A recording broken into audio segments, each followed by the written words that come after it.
So, how you doing? Mid-drink. I am pretty good, other than the internet cut today. Yeah. I guess somebody cut a fiber line, so it was down since like 3 a.m. this morning. Lovely. Mm-hmm. I had to read a book, Rob. A book? Blasphemy. I couldn't even play my game. That is unfortunate. But on the other hand, it's probably good every now and then to unplug a little bit. Yeah. Yeah. Most definitely. Just not always opportune. Mm-hmm. Not what I was looking for. No. You know, I had plans, the podcast. I was waking up. I was excited for that. So just tanked my day, I'll tell you. Yeah, that'll happen. Mm-hmm. Should we go right into some housekeeping? Yeah. Okay. Yeah. So as we get into our housekeeping stuff, just a reminder, you can use the hashtag PB and Rob on Twitter to talk to us there. You can send emails to pbandrob@thegeekgeneration.com. And I should mention this, Spotify updated their platform a little bit. And now you can leave comments on episodes just like you can on YouTube. So if you want to go on Spotify and leave comments on an episode of the show, we can check them that way too. So that's another cool way to leave some feedback. When did they do that? Only a few weeks ago. They used to have a Q&A system where the podcaster could ask a question and people could reply to it. It's basically an updated form of that where people can just comment whatever instead of answering a specific question or something. And we're recording video just in case people don't know that either. So this episode will be our first one posted to YouTube as well. So if you want to leave comments over there, those will be on the Geek Generation YouTube channel as well. So there's so many different ways. And from everything I'm seeing, video podcasting is like the way to go now. Everybody, I mean, I don't necessarily watch video podcasts. I still like listening, but there are so many more people that like to consume their podcasts via video. So much so that Google Podcasts kind of cut their services and now all that's on YouTube. Yep. I like to listen, not necessarily watch, but for the short form content like TikTok or even YouTube Shorts or whatever, it is handy to be able to, look up and see who's talking, I guess. It is. Yeah, absolutely. We do have a new review. Oh, yay. This one comes in from AZED42. They say, nothing but fun. I have listened to Rob for years and so enjoyed the two of them when this podcast was started during With their return, I couldn't be happier. You will not find a better chemistry on a podcast. Come peek into their lives with their families, human and animal alike, to put a smile on your face. Oh my God. Great job to PB and Rob, and looking forward to more adventures with them both. I happen to agree with that. I think we have great podcast chemistry. Yes. It's true. We do. Yep. It's one of the easiest things that I've done podcasting wise. Yay. Plus, we don't go crazy prep heavy either. No. Well, and by we, he's being very generous and kind, and so he does all the podcast prep. I show up and have a conversation. But even on my end, it's not like I'm writing summaries of anything, or sometimes I'm just coming up with bits, but that's fun. Like that doesn't feel like work to me. Yeah. We also have an email. Yay. This comes in from Ed, who is actually the same person who left the review. Oh, wonderful. Yeah.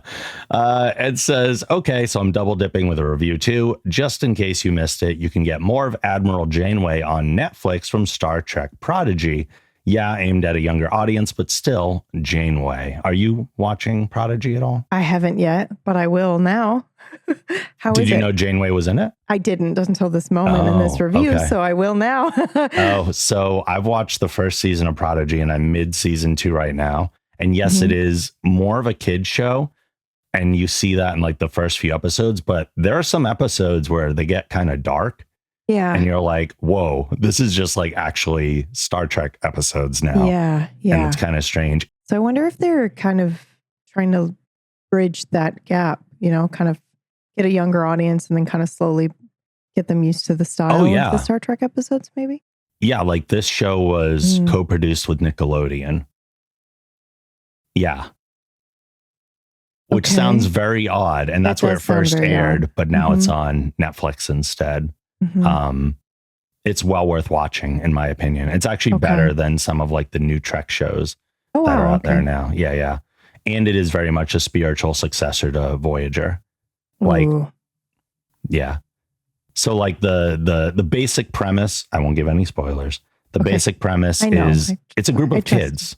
It's a group of kids that stumble upon a starship, which seems ridiculous, but the way they do it makes a lot of sense. And they're like this small group of kids flying a starship, and then they activate a hologram system to kind of help them run the ship. And the hologram is Janeway.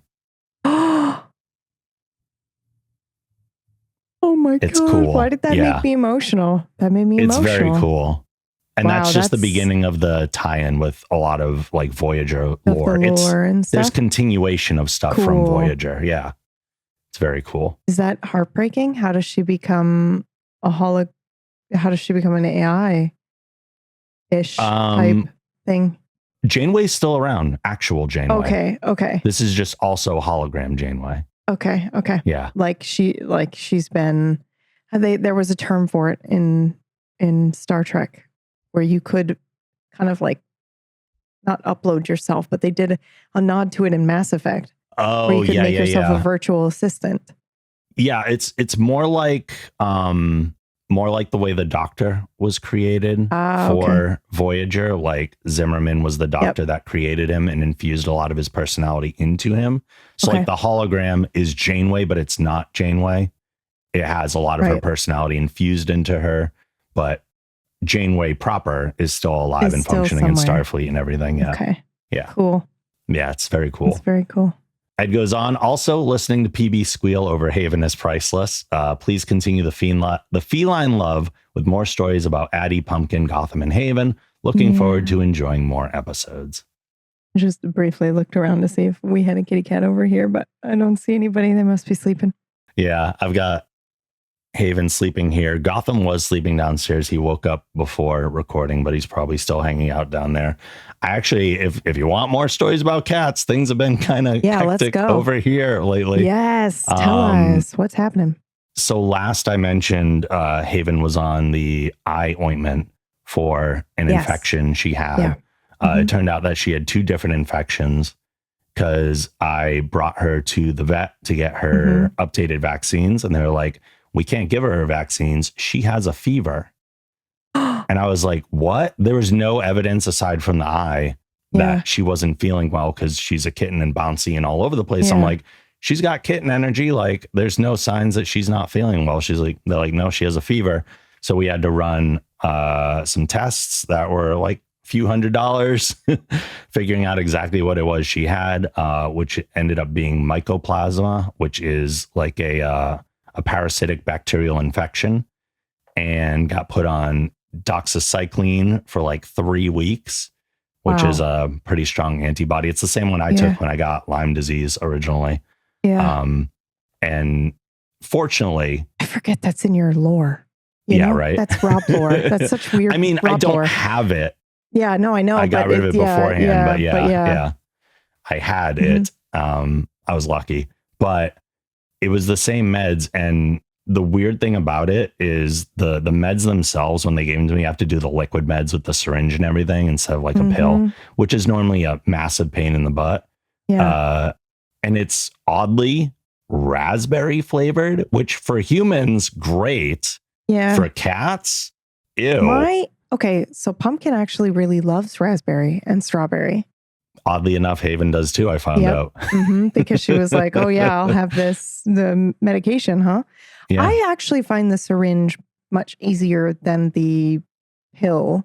Is it the syringe that's oral, or do you have to actually? Okay, yeah, it's an oral syringe. Yeah, that's way easier than the pill, and it's certainly way easier than the diabetic, like in their body syringe. Yeah, needles I would have a really hard time with. I mean, I would learn if I had to, but I personally have a hard time dealing with needles. But yeah. It was something. So anyway, okay, so that's good, because my first thought is not great. You know, when they come from the shelter and they have you know, they're almost always sick in some way or another. But it could be real bad. So I'm glad it wasn't. Yeah, no. So she had two things going on, and then I didn't give her the medication through the syringe itself necessarily. I mixed it in with like a wet treat, and she ate it that way. So that had to, I don't know, taste even worse, maybe like raspberry and tuna. Weird combo, but she lapped it up. She loved it. And actually, I was getting some meds ready today that were not for her. And she was like begging for it because she smelled it and she just wanted the meds. Hers. I'm like, no, you can't have these. So she went through her full 3 weeks. I know, weirdo. Oh, and now I love her. What a weirdo. She's even more amped up because now she feels better.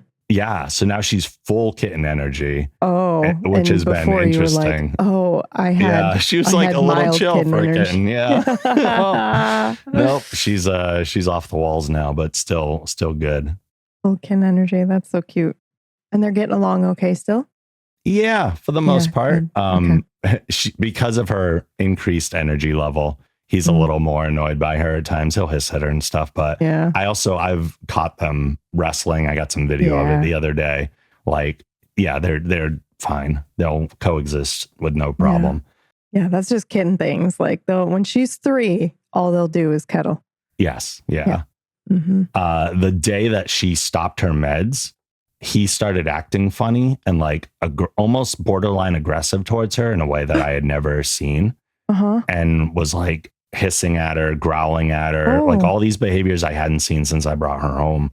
And that went on for a couple days. And then I noticed he was sleeping downstairs a lot and like not even hanging out with me. Oh, he's not feeling well now. He caught it. Yeah. Yep. So he caught the mycoplasma. Now he's on the same oral meds for like 10 days. She had to take like almost 4 milliliters, not quite.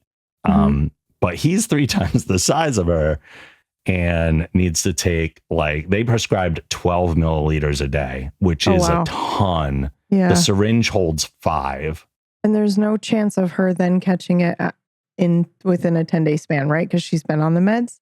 I assume that she's like pretty good because she just got it out of her system and the antibodies are all still there and stuff. He's now already on it. And he's already on it. Yeah. But like giving him the meds is a whole different story. Like he despises the taste. He won't eat it with anything. I tried mixing it in with a few different things. I have to follow him around the house with a towel. Like I lock her up in a room. I have to follow around the house with a towel, get him wrapped up in the towel like a burrito, sit down on the floor with him. I do just what the syringe holds, the 5. Yeah. And then it's like little bit, let him swallow it, little bit, let him swallow it. He lets it drool down his mouth sometimes. Yeah. Fortunately, he hasn't tried to like bite me or claw me or anything. He just tries to get away. But I have to do that twice a day because I have to do it in the morning and then again at night. And it's miserable for everybody. Yeah. My method for the oral syringe is I sit down like on my knees and Kitty's in the middle in between.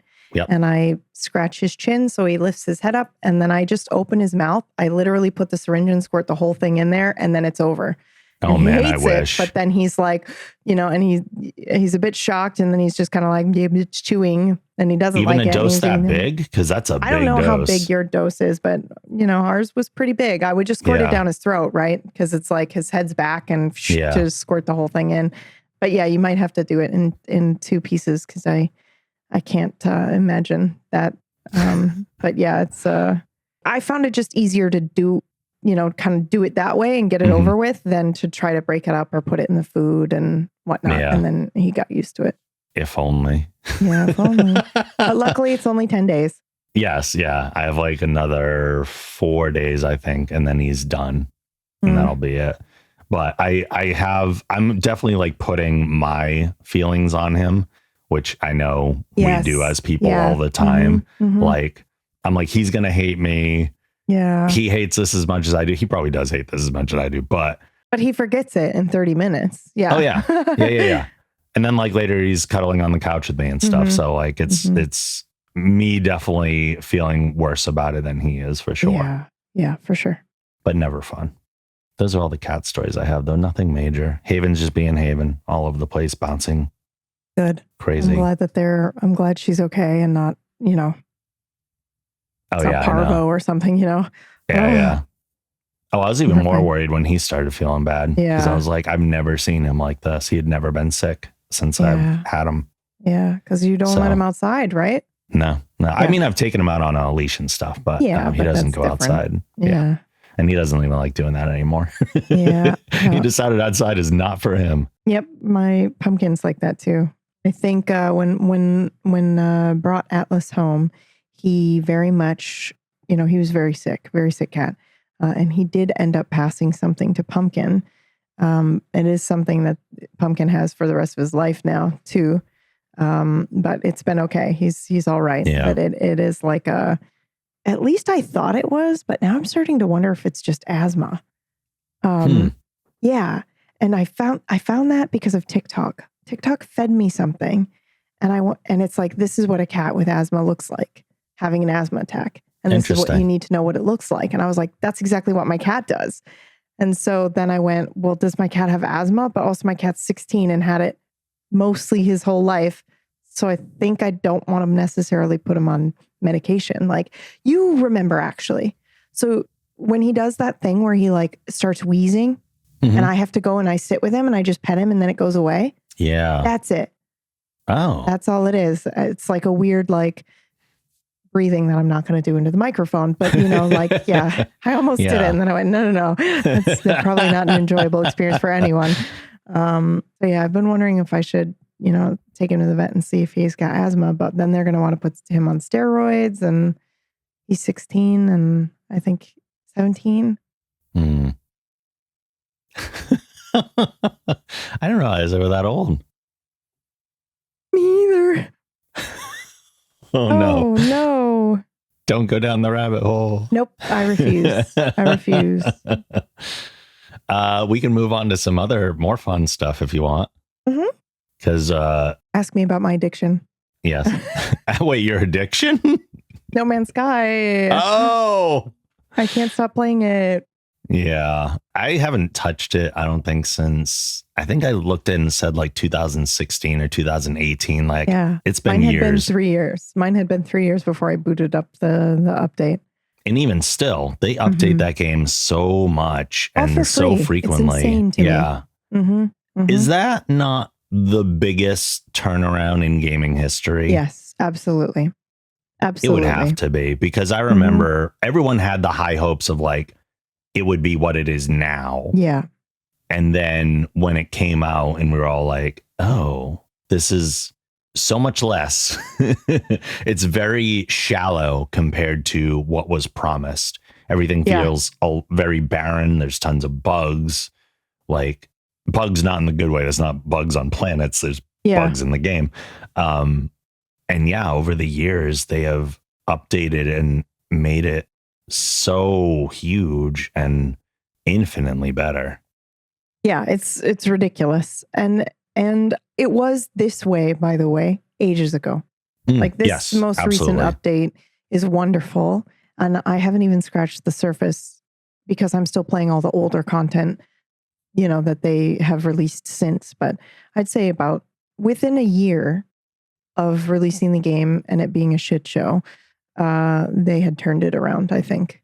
And I don't think, I think there's only so much you can do before it's no longer, like they've more than made up for it.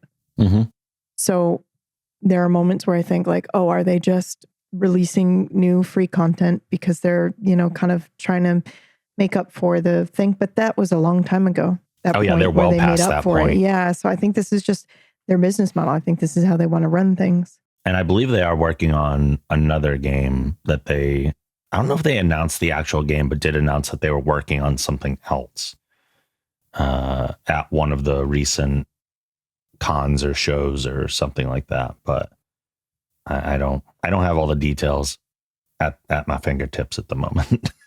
But yeah, you've been playing that a lot. Yeah, I've been addicted to it and it's been real good. It's just a fun game to kind of like chill and, de-stress to and play with friends. So, people pop in the call and, show me their base or whatever and then pop away. I've been able to play because I'm I don't know if I told you this, but I'm jamming Acorn in her first tabletop game. Oh. Which is the thing with Greg. And that's on Sundays. Okay. But it's so, and then I'm playing No Man's Sky with SK. So it's just like nice ways to reconnect, or, connect with those guys when I haven't been able to, like play or do things with them in a while. So yeah. So, but yeah, I'm loving No Man's Sky. It's great. Really wish there was a way to role play in it, but that's me and what I like to do. But otherwise it's fantastic. Is there not? Would that be too difficult?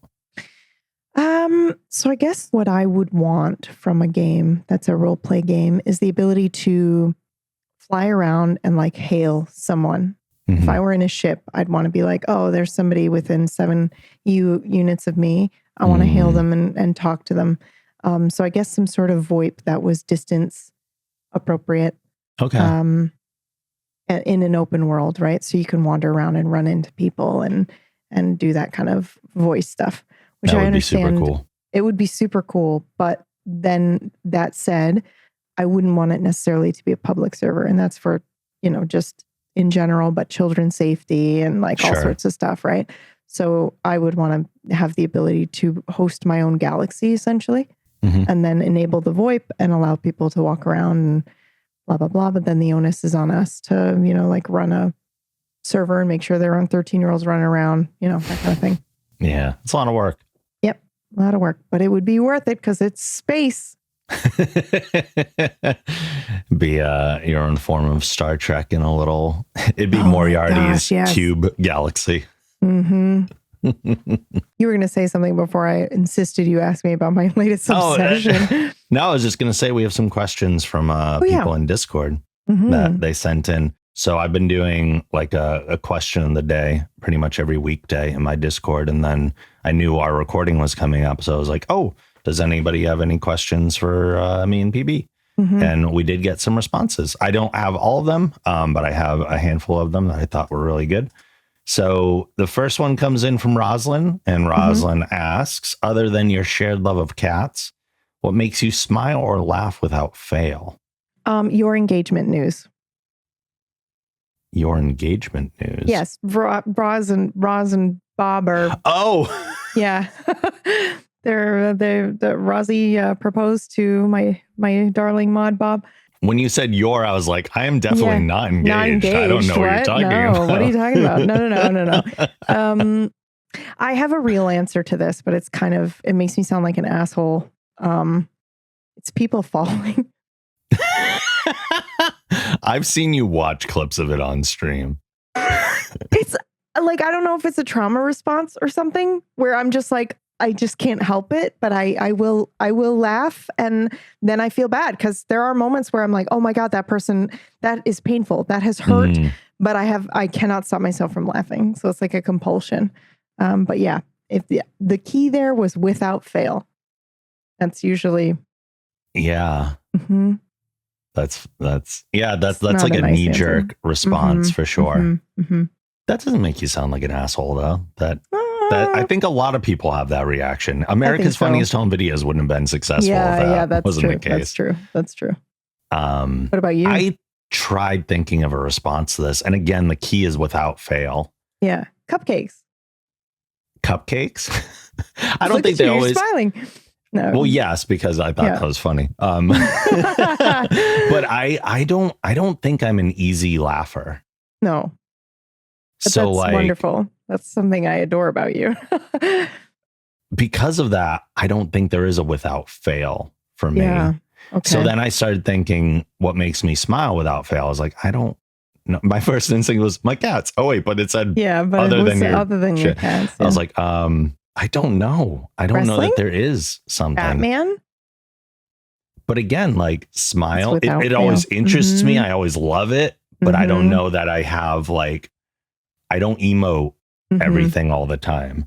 Yeah. So like internally smile, maybe. I feel joy watching wrestling and Batman stuff and Star Trek, but like I'm not necessarily emoting it physically. So I don't know if that counts, but counts. You're feeling it on the inside. I'm smiling inside. Keeper of the Art. Speaking of wrestling. Love keepsies. Did you see that? Do you like how I slid that in there? Because I knew what question was coming up. I'm so good at podcasting. Keeper says, have y'all talked about wrestling yet? What would BB's wrestling persona be? I think we have talked about wrestling a little bit. I think we have a little bit too. Yep. And I know that we mentioned running into another streamer's channel where I think he was watching a bunch of old wrestling. And then I saw you in there and was like, Rob, what are you doing? But yeah, it was great. But what would my wrestling persona be? I thought I would ask you because you'd probably have a better idea than I would. So there's a few different ways to go in developing who your wrestling character is. Almost always the most successful wrestling characters are like an element of you turned up to 11. So whatever that might be. I'm crying. I'm crying and apologizing while I'm punching someone. I mean, it doesn't have to be your actual trait that's turned up to 11. You can pick any trait and turn that up to 11 for your character. That's true. Okay. The other thing to do, which is maybe the easier thing to do, is to go back to like an 80s style character where they had some sort of a gimmick that was very recognizable. So, for instance, like The Undertaker is this like walking dead man, essentially, that has supernatural powers. There's like the Big Boss Man, who's a cop with a nightstick. There's the Mountie, who's literally a Canadian Mountie. You could pick something like that and have that be a part of your character. So I could be like an astronaut or something, which would be fun. I think doing like a space theme or something would be ridiculous. Yeah. Or roller skates. You could do both together. Yeah. You could be like a skating astronaut. Yes. I would love that. Or I would go completely the other way and do something that was like scary. And I don't know if I would enjoy that too much. Because that's going like the horror route. Yeah, because that's years, right? Wrestling personas, you do that for, a long time. And but they can change and evolve. And that's true. Most people, like, that's one of the coolest things about wrestling that people who just glimpse it don't realize. Like, it is long-term storytelling. Like, I don't know how much you see just here and there, but WrestleMania 40 happened last year, and it was a massive main event that people were comparing to like Avengers Endgame. Like, there were all these cameos popping up of other wrestlers interfering with the match. They were referencing things from stories that were 5 to 10 years old with some of these people. Like, little moves they would do or little interferences were references to one moment that happened 10 years prior. And somebody was getting revenge for that moment. That's so cool. That's so cool. That's the stuff you don't get. I didn't even know that about wrestling. I mean, wild. I kind of had an idea because I've been watching a little bit from Mass, right? Just because he'll have it up, and I quite enjoy having his stream up while I'm doing things. But and he had this whole thing on like Hulk Hogan, I think, right? And like his story and transformation and his like. It's not even really a story, but just his arc on a personal level, and then his character's arc as well. And kind of, I think his marriage and just like all this kind of stuff and how it all affected everything. And I was fascinated by it all. And so I knew that on an individual level, there was kind of like a character that you played and then a story that you told, but I didn't realize it went, and I should have, but I didn't realize that it went so expansive to include the whole event. That's very cool. And the best wrestling is when real life bleeds in. Yeah. So like, I'm going to tell you real quick about 2 storylines that you would be like, oh my God, how? Back in like the early 2000s, I don't know if you heard the names Matt Hardy or Edge before. Those are 2 wrestlers who were wrestling for WWE at the time. Matt's girlfriend was Lita, who Matt and his brother Jeff were a tag team. Lita was the person who accompanied them to the ring, but then also broke out as a female wrestler on her own. One of the most successful ones at the time and stuff.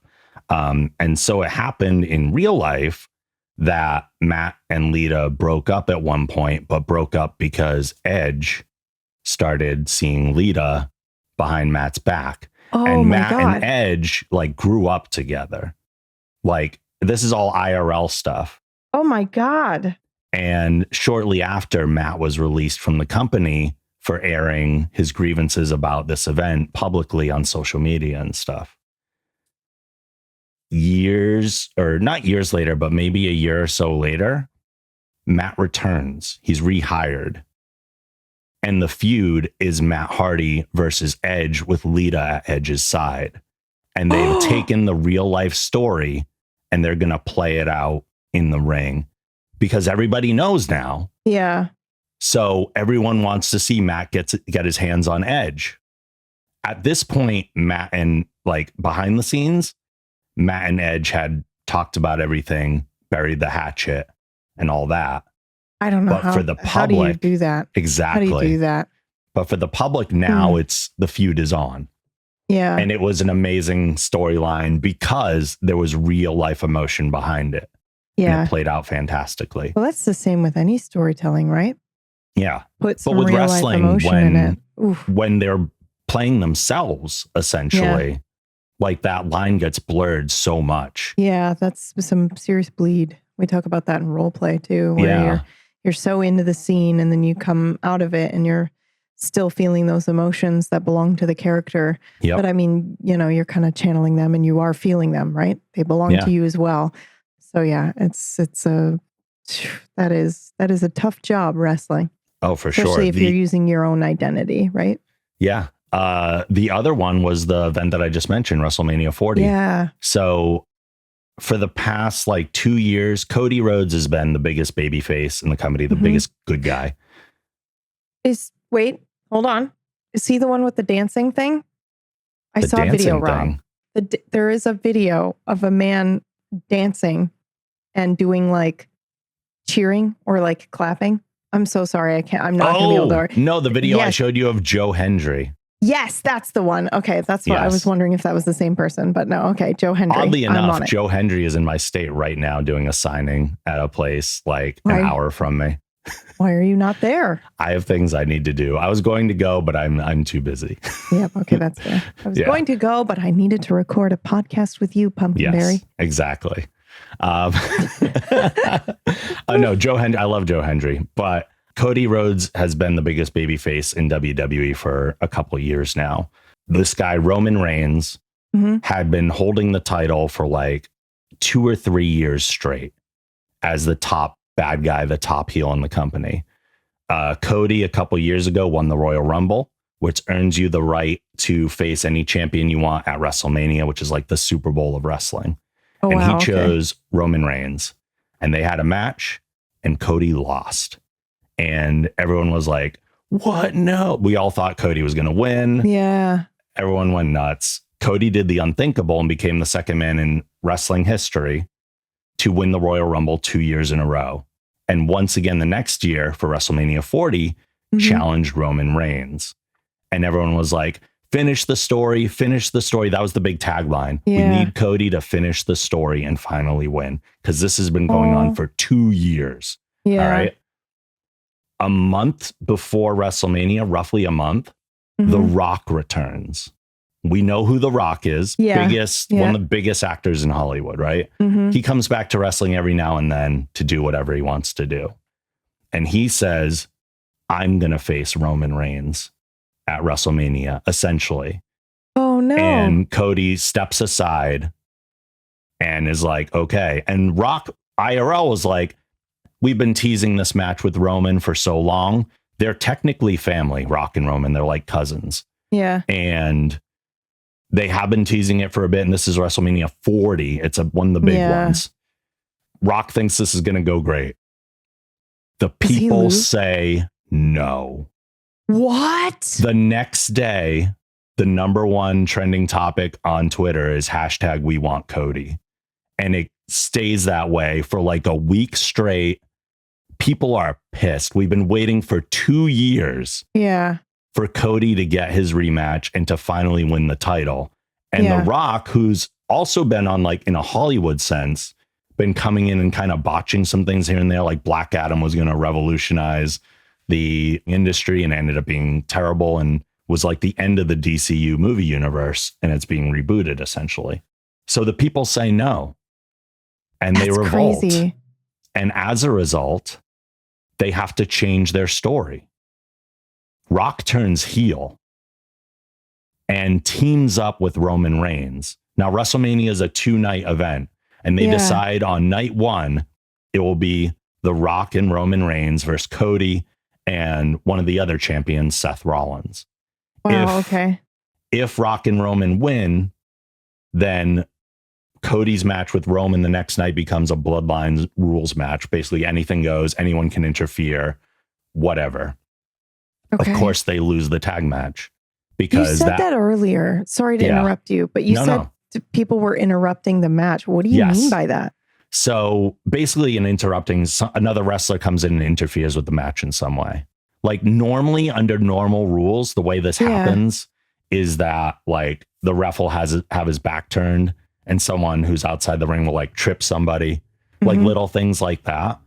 But the way it happened at WrestleMania 40 during this Bloodline rules match, and of course now it's a Bloodline rules match, the stakes are amped up against Cody even more because the Bloodline is this whole faction, this whole family. It's literally all people related to Roman and Rock in one way or another, and they're operating as a family. So as soon as Cody's getting the edge in this match, one of the Bloodline guys comes in, interferes, attacks Cody, and there's no rules. It's a no disqualification match.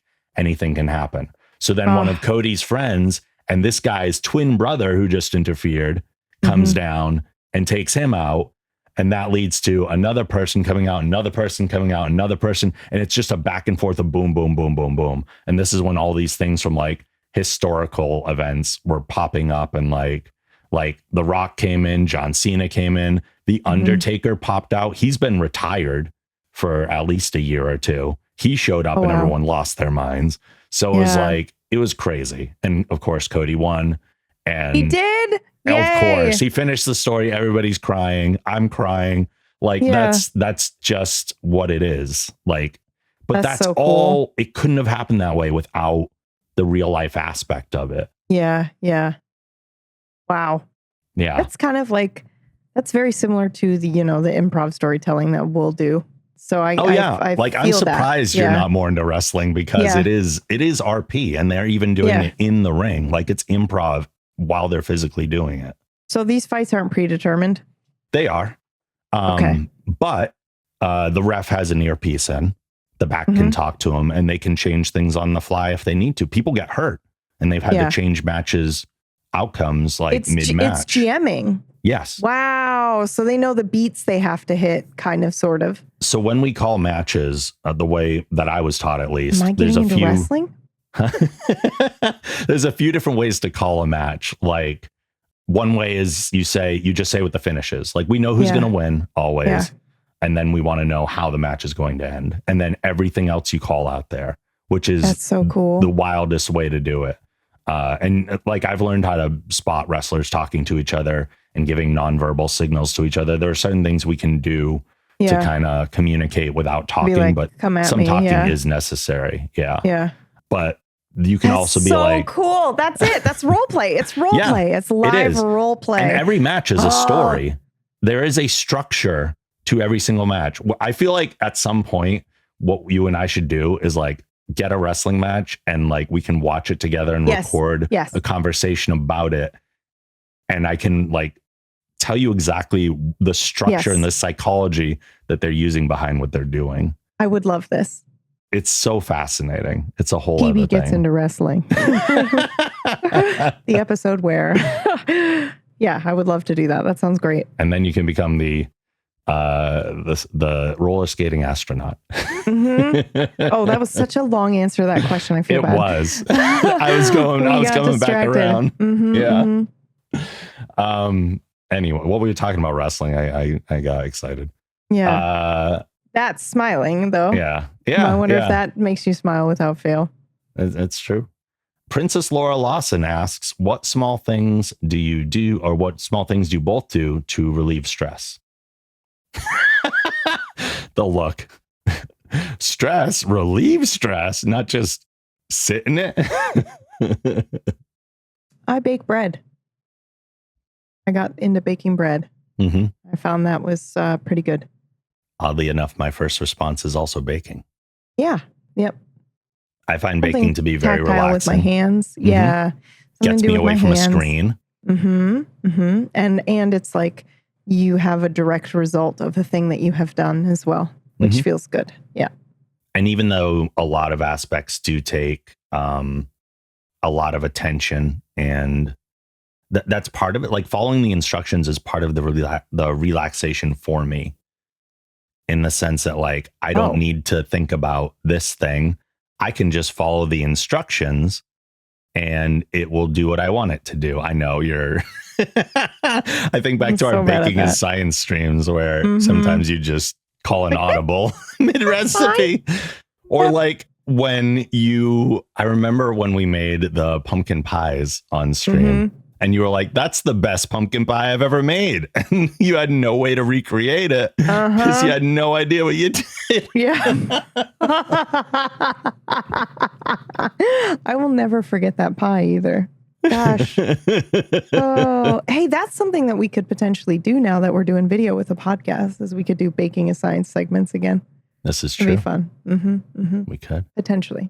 The other thing that I have for stress relief is, I don't know if this is the official name for it, but it's something I believe it's something I learned in my hypnosis training, is observational grounding. Yes. You're familiar with this? Yes. Yeah. Because it's a therapy technique too. Okay. Yeah. So like when you look around the room and you go, the blue ball. Yep. So like I know a lot of my anxiety comes from worry and from worry about like future things that probably won't happen, but still like they just live in the back of my head and cause me anxiety. Like, will this happen? Will that happen? I have to keep doing this or else this will happen. Yeah. So I have a lot of that going on. And when it gets really heavy, I will do this observational grounding thing where you go like, okay, the most common thing I think is to like count your breaths or think about your breaths going in and out. Or that can sometimes make me want to breathe faster though. So yeah. Or like think about the way your feet feel on the ground, or look at this wall and look at like study these aspects of it. Because when you're examining something directly in front of you and grounding yourself that way, it pulls you out of your brain. And that is like an in the moment stress relief thing that I'll do every now and then. And so that's probably why, I mean, one of the reasons why we enjoy baking, right? Is because it's that you're using your hands, you're touching something, you're feeling something, you're smelling something.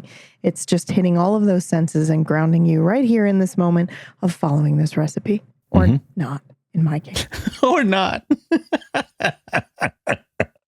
I feel like we need to get you just a digital recorder to say what you're doing while you're making it, just in case. Just in case. I did get this fancy new tech toy. Oh. Yeah. It is you introduced me to this brand anyway, but it's the Zoom recorder. Okay. Right? But it's the F3 field recorder. And it does I am unfamiliar with this. It does the 32-bit float. So you never peak. Yeah. And so I grabbed one of these, and mostly because I was doing narrating work, and I needed to go into my closet to do actual voice work, where my closet has, soundproof booth essentially, and read things. And holy cow, remind me to send this to you. Yeah. There's because I have a clip of me reading it right at my computer, which to me, it sounds great. I stream and it sounds okay. But when you hear it on this thing in the soundproof booth, it's like an audiobook. It sounds so weird to me to hear myself in that way and hear the difference between, it's the same microphone. Yeah. It's just I don't actually think it is, but I mean, it's the same quality microphone, right? Yeah. It's just slightly different. But yeah, I was shocked at the difference that this, clothing and stuff makes to dampen that sound. Yeah. So it's very cool. So I don't know why that came up, What were we talking about? Oh yeah, just like sorry. Yeah, just recording while you're baking and stuff. While you're baking, so I could just do this and get the crazy ambient sounds of my baking, and then me being like, "Shit, what did I do? Did I do that already? Did I put in a teaspoon or 2 teaspoons?" Right. Mm-hmm. Anything else, or do you want to go to our last question? Oh yeah, last question's good. Okay. Last one comes in from Geek Shuck, who asks, if you could be a recurring character on a TV show, Roswell, what show?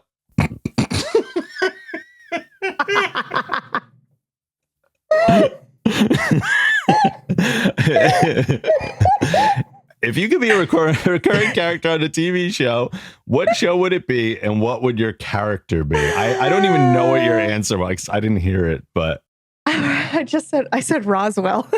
Roswell. Of course. So quickly. But I don't know if that's actually my answer. If I could be on a TV show, any TV show on a recurring. Okay, so wait a second. I have follow-up questions, Rob. I did too. And yeah, I set myself some rules because it wasn't okay. I was like, oh, I put myself in my favorite shows, obviously, but like most of those are done. And then I was like, well, I don't want to go back and change those at all. Yeah, because that's why they're my favorites. Yeah. So I was thinking of things that I could potentially be in now. That's the way I interpreted. So my first thought was, am I a character, or is it me, PB, as an actress in this show as a recurring character? I think that's up to you, because the question asks, what would your character be? So I think you could go either way with it. Yeah. Okay. I think then, if the answer is, if you could be a recurring character on a TV show, what show would it be and what would your character be? I think younger me would have really enjoyed being on Roswell. And I think I'm around the same age, or maybe slightly younger. I wouldn't really want to change the first 2 seasons at all, I don't think. The 3rd season kind of went off the rails. So I would maybe be a character like that. But also, Battlestar Galactica, bro. What? I can be in space. Star Wars. There's so many answers here. Yeah. Oh man, being in Andor would be so cool. What would you want to be in it? Anyone in the world of Star Wars. Do you want to be an extra, or do you want to be somebody who's interacting with the main cast? I'd want to be somebody that's playing in the space, I think. Yeah, for sure. I mean, I'd be okay. In the middle of it, you come in on your roller skates in your NASA outfit. And, and I'm like, hey, what up? I don't belong here. No, yeah, I think it would be fun to play a hippie of the Force. Yeah. Just to be like, oh yeah, it'll all work out. Don't worry about it. The Force has got it under control. And then have that fall apart. That would be fun. That works. Mm-hmm. What about you? I mean, my easy answer. Well, I mean, there is new Trek I could be in. Mm-hmm. But I actually said the Orville, so I could go a little more comedic. So I would want to be I don't want to be necessarily a main player, but you just want to be a recurring background character, right? Yeah. So I want to be like I want to be a character or something. that randomly pops up to do odd jobs when stuff on the ship breaks. Mm-hmm. So let's say all the food synthesizers go on the fritz. Mm-hmm. Then I have to spend an episode in the mess hall serving as the ship's cook or something in the background. Yeah. And I have a fefew interactions with people, but it's weird that I keep showing up in different parts of the ship. They're like, whoa, you do everything. Yeah. Yeah, that's pretty good. That would be the ongoing bit. Yeah. We did it. We did the questions. Yeah.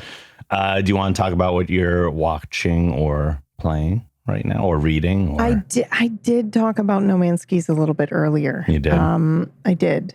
But that is pretty much all I'm doing. Oh. Yeah, I'm obsessed with it. Although I will say, actually, I did start something so that I could have something to talk about other than No Man's Skis on this podcast, because I knew I played Riven. I'm not done yet. Oh, that's right. But I started playing Riven for the first time. Holy cow. How did I not play this game? How was this not a formative game that I played? How was everything I've created up until this point not based on this game? I don't understand. It's made for me. It's great. I love it. I've never played Riven, but I played Myst. Yeah. I haven't played Myst, so I don't know. But I started playing I did the first 2 hours of the 1997 version. Mm-hmm. And then SK had said that they're pretty much identical. They tell the same story, the remake, and the remake is so true to the original. And he said, really, it's just, do you want prettier graphics or not? And I went, yes, I do. And so then and to move around more easily. I switched midway through, or 2 hours in, I switched to the new game. Oh, I'm so glad I did too. I wasn't sure I was going to switch, but man, it's great. And it's made by the same people. So, it's like, it's still got that spirit. It's just, if they made the game today, this is what they would make it. So I really don't feel like I'm missing out too much. Sometimes you can feel like if you're playing a remake or something, if it's not the same people who did it, if it's not the same studio, then you might miss out on some of the things. But this didn't feel that way at all. So you haven't played Myst? No, none of those games. I was under the impression Riven was a sequel. It is. It is. Oh, I'm surprised you jumped in with Riven then. I know. That is unlike you to not go, I got to start from the beginning. Yep. But I do plan to, when I'm done with this one, go back and play Myst and see how that goes. But yeah, it's very good. I did that with Fallout as well. I played Fallout 2 first, then 1, and then went through the rest of the series. 2 is the best, in my opinion. It was so good. Well, really, I thought 1 was just an extension of 2 because I played them right next to each other. There's the same engine, same graphics, same sprites. So to me, it just felt like a DLC, which is probably blasphemous for some people. But yeah, it was great. And I loved both of them. They were very, very good. Fallout 2 is maybe one of the only RPGs I've played multiple times. Yeah, I can see that because it feels like the game can be completely different depending on your stats and what you choose to do. Other than the fact that in any playthrough, Dogmeat is not allowed to die. Oh, yeah, of course not. Must always reload. I didn't even know he could die. Oh. So that's good. Oh. Yeah. When I played through, he didn't die. So lucky me, I guess. But oh, yeah, he can. Well, I did prioritize his safety. Yeah. That's a good call. Yeah. Anything else watching, playing? Honestly, no. Although I do have to. The entirety of the new season of Unsolved Mysteries I binged in a night. Yes, it was so good. It was so good. But yeah, I watched all of that. I took the day off, Rob. I went, okay, I'm not streaming today. It's 9 a.m. I'm going to get breakfast. I'm going to have a coffee, and then I'm just going to start watching Unsolved Mysteries. It was great. How long is that? You can do as an adult as a stretch? It was like 5-6 hours. That's not that bad, honestly. It's not that bad. I to be fair, some of the other seasons had like 8 or 9 episodes. So I was a little disappointed when I saw that there were only 6, but also was so happy to just have some Unsolved Mysteries. So yeah, I watched all of that and have lost my life to No Man's Sky. And those are pretty much the updates for me. Okay. I finished a show that had its final season. What show was that? Sweet Tooth. Oh, wait. I feel like I've heard of this show. Why do I know this show? I don't know. Maybe you have, maybe you haven't.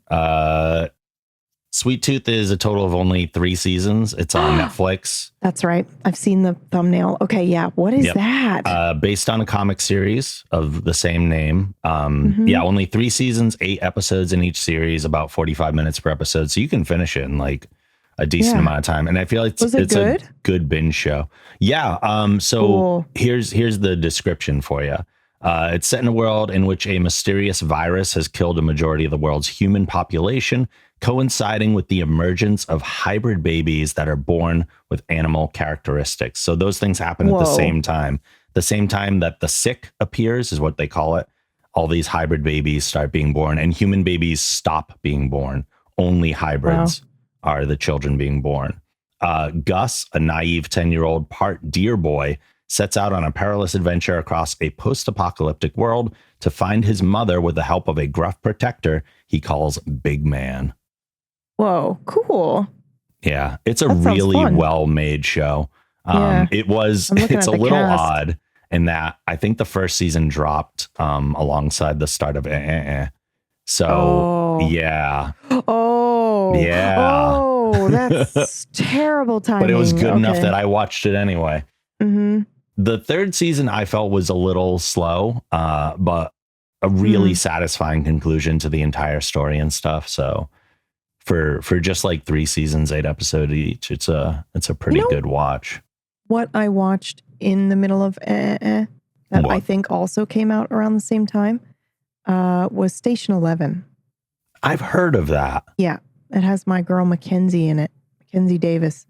And it was very good. And it was definitely set in a post-apocalyptic setting. But for some reason, it was like hopeful. It was just, it's unlike any other apocalyptic thing I've ever seen. And it just left me feeling okay. We don't have enough shows that have like that sense of hope and optimism. That was one of the things that like TNG did so well. That's one of the things I liked about the Orville. It's why Ted Lasso took off so huge. Yeah. Because that kind of really shot up during it. The show's not as positive, but it did leave me feeling warm and good afterwards. Well, yeah, because it's a bunch of people trying to be their best. Even if they're not always successful, they're constantly trying to. Yeah, it's very, very good. And the other thing that I'm still in the middle of, I can't believe I'm actually watching it right now because I never thought I'd get around to it, is I am finally for the first time watching all of Star Trek Enterprise. Oh, wow. Okay, yeah. Bold move. Yeah. So, like, obviously I've seen the majority, or I've seen all of TNG multiple times. During I did a full rewatch of DS9 because I'd forgotten enough about it. Yeah. And I did a complete rewatch of Voyager because the first time around I never finished it. And then I was like, you know what? I really like going back to that era of Trek, even though I like a lot of the stuff that New Trek is doing. There's some stuff they do that I don't like as much. But like at this point, I've watched most of Trek. Yeah, so I was like, I'll go back and watch all of Enterprise. Yeah. I've seen almost all of Prodigy now. I've seen all of Strange New Worlds. The only things remaining after I finish Enterprise is I've never watched the original series, oddly enough. So I might go I've back. Seen a few episodes, but but I don't know because it's just tough. It's so dated that it is tough. But I kind of feel like I want to be a Trek completionist. But that would also mean I'd have to get back on board and watch the rest of Discovery. And I stopped at season 1 on that one because that was painful. I didn't do Discovery, but you know what? I never did that. I've been meaning to do is I never did DS9. Yep. Really? I know. And it's like a lot of people's favorites. Wow. So a lot of people I know and love are like, this one's your shit. It's not my favorite. Like, I love it. It's the golden era of Trek. Like TNG, DS9, and Voyager. Like, that is the world. The trio. Yeah. The trifecta. Yeah. And I mean, Strange New Worlds puts some of those things, like challenges, like how good those can be. Strange New Worlds is the best of New Trek, easily. Okay, cool. Have you watched any of that? Nope, not yet. The only thing I don't like about it is that it's a prequel. That's the only thing, because it takes place prior to Kirk. Oh, that is a little weird. Yeah. So like Pike is the captain, who was the captain in the pilot of the original series. And you already have Spock and Uhura on the Enterprise prior to Kirk. So yeah, I mean, it's a little weird, but it works. The most important thing it's doing well is it's episodic exploration Trek again, which is what we missed. Yeah. So like there are elements that carry over. It has more connection than a lot of the older shows did, plot wise at least. Yeah. But they are telling individual stories. That's cool. Yeah. I actually heard someone describe like the continuity of old Trek versus new Trek, because we get serialized TV now. But we didn't have plot serialization with the older Treks. We had emotional serialization. So like the characters grew and learn. Yes. But there wasn't necessarily like references to specific older episodes all the time. That's a great way to describe that. And also, when did that change? Actually, the serialization of not just Trek, but a lot of TV in general was the result of Deep Space Nine. No way. Yes. Really? Mm-hmm. They were one of the pioneers of serialized TV. And it started in like the third season of DS9, if I'm not mistaken. When did X-Files come out? Similar time. I'd have to look exactly when. I was going to say, because that's another show that started out very episodic and then switched story-wise to become serial overarching story. Yeah, DS9 started in 93. Mm-hmm. And X-Files started in 93. Wow. Same year. Wow. But yeah, DS9 does get a lot more serialized than the other two shows did. Even though those shows will still reference older stuff. I like the characters on DS9 a lot. And when I compare, like, nothing will ever touch TNG, obviously. But when I compare DS9 and Voyager, I always say that I like DS9's characters a lot more and their chemistry. But I tend to like Voyager's stories more than DS9. Oh, interesting. Yeah. Interesting. Okay. Because DS9 has a big arc because it does get serialized. And if you're not 100% on board with that arc, then you'll still like stuff, but it's kind of a background of like, I'm not sure I love this overall arc as much. That's my current issue with Enterprise too. Because Enterprise is everyone's like, it gets better by season 3. Like season 3 is the best. And that's when the big arc starts in Enterprise. I'm like, I don't love this arc. So can we go back to episodic, please? Because I liked that better. I have some follow-up info that you will find interesting. Please. The shift from episodic storytelling to serialized storytelling in television began to take hold in the 80s and 1990s, although there were a few earlier examples. So we'll shout out to The Fugitive, 1963 to 1967. Yeah. Which had an overarching plot, but it was mostly episodic content. Obviously, soap operas dating back to the 1930s were inherently serialized, but that's not quite the same. But shout out to that. 1970s, Hill Street Blues, which I don't know why it says 70s, ran from 81 to 87, is often cited as one of the first primetime dramas to incorporate serialized elements with ongoing story arcs that carried across episodes. But then the significant shift didn't start until the 1990s. The X-Files, 1993 to 2002, mixed episodic content with a deeper ongoing mythology, helping to popularize serialized storytelling in genre TV. Deep Space Nine, and, wait for it, later, Buffy the Vampire Slayer. Yeah, that all checks out. Which in 1997, and then The Sopranos in 1999, and then Lost in 2004. Oh, yeah. Solidified serialized storytelling as a dominant format. Yep. So that's when the shift really hit. Which is wild to think about because so much of what we know. Everyone was watching Lost. I didn't have cable, but everyone was watching Lost. I remember that. I remember everyone talking about it and losing their mind over it. I started watching Lost right before the last season, and I caught up on everything and then watched the last season in real time. Yeah, I think I was somewhere around the same. I think I had done something similar. It was very good. I enjoyed it as much as some people complain about the ending. Wow. I thought it was emotionally satisfying, even if all the questions weren't answered. Yeah, I liked it. Yeah. Anyway, fun little segue. Yeah. And I think we did it. I think we did an episode. Yeah. Yeah, we did. Another episode. Woohoo! I loved it. Easy peasy. Even though the internet was against us today. It was, but we fought back and we won. Exactly. We did. Like Take that, Cody. Internet. Like who? Cody, right? That's the reference Cody. of the wrestler?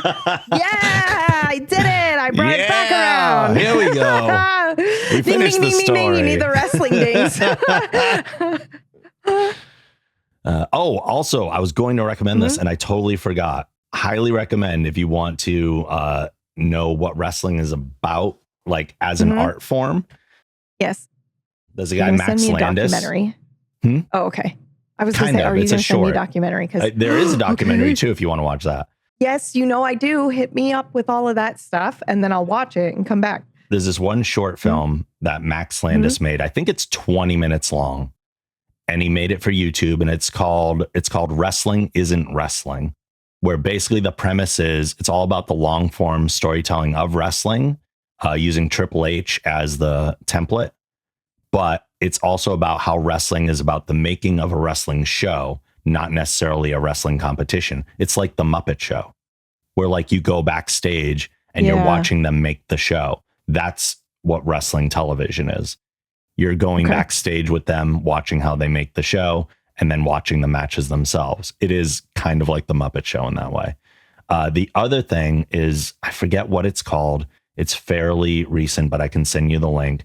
There's actually a 1 hour documentary on WWE's YouTube channel, also free to watch, about the making of that WrestleMania 40 main event between Cody and Roman and the entire journey and how they had to rewrite it partway through. Yes. It looks like it's called WWE WrestleMania Extra Large or XL Behind the Curtain documentary. That is it. And we'll link both of those videos. Yes. Wow, this was only posted a month ago. Oh! Yeah.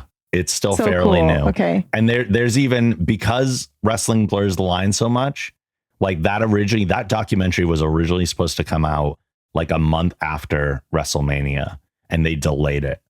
And everyone's like, I bet they delayed it so Rock could rewrite his part of the story and redo his interviews, because we don't think he was as magnanimous about his part in it as the documentary makes him look. So there's speculation about that part of it too. Like what's real and what's not. The less we can figure it out, the better wrestling is. That's crazy. That's so bold. That's so crazy. I guess I'm getting into wrestling. Last two things. We brought some wrestling right at the end. Then we'll wrap it up. And then we're gonna Cat. Do we have meows from your girl? My girl is sleeping soundly. Yeah, mine too. Knocked out. That's okay. Well, see you next time then. Bye. Bye.